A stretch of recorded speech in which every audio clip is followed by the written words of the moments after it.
आपण मैंने जानते प्रकृति में बालेश्वर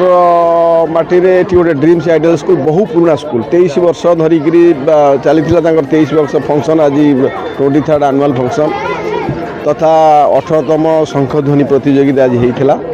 वार्षिक उत्सव जहाँ बढ़िया सुंदर लगिला ये मुख्य अतिथि समस्त सहित इंटराक्शन है स्थानीय कॉर्पोरेट काउंसिलर अच्छा आमर अन्न टीम मेंबर सब अच्छा सब पेरेंट्स गार्डियन माने जहाँ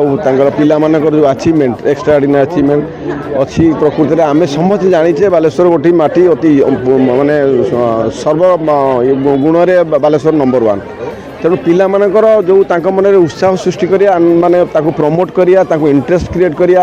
ये वार्षिक उत्सव माध्यम माने माहौल रे निश्चित पिला मानकु उत्तर कामना करूँ से आहरी आहरी आगू जातु मन सब बेले सकारात्मक चिंताधारा सृष्टि हो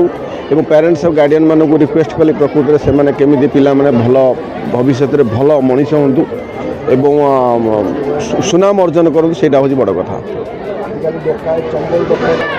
मु ड्रीम्स आइडियल स्कूल वार्षिक उत्सव विषय कौन कह यहाँ वार्षिक उत्सव ना गोटे महामिलन पर्व आम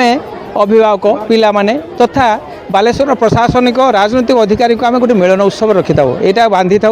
वर्षर गोटे दिन आम समस्त बांधि था एवं आ द्वारा आमर गोटे जो आसंता वर्ष आम गोटे बंधुत्व सृष्टि होकर रही है आ पिला मानकर गोटे सांस्कृतिक कार्यक्रम रखी था जहाँकि पिला माने उद्वेग सृष्टि करते ए वर्ष जो जो सांस्कृतिक कार्यक्रम आसंता वर्ष आउ केमती नाचिपारे गाईपारे खाली शिक्षा नुहे शिक्षा सहित विभिन्न सांस्कृतिक कार्यक्रम अन्य कार्यक्रम आम हाथ को रखी था जहाँफल कि वर्ष सेया करूँ आम प्रतिवर्ष सांस्कृतिक कार्यक्रम सहित आम आम राज्यस्तरीय शंखध्वनि प्रतियोगिता करता 18 वर्ष धरी राज्यस्तरीय शंखध्वनि प्रतियोगिता कर आज सकाଳେ आम राज्यस्तरीय शंखध्वनि प्रतियोगिता करागला से पुरस्कृत कलु।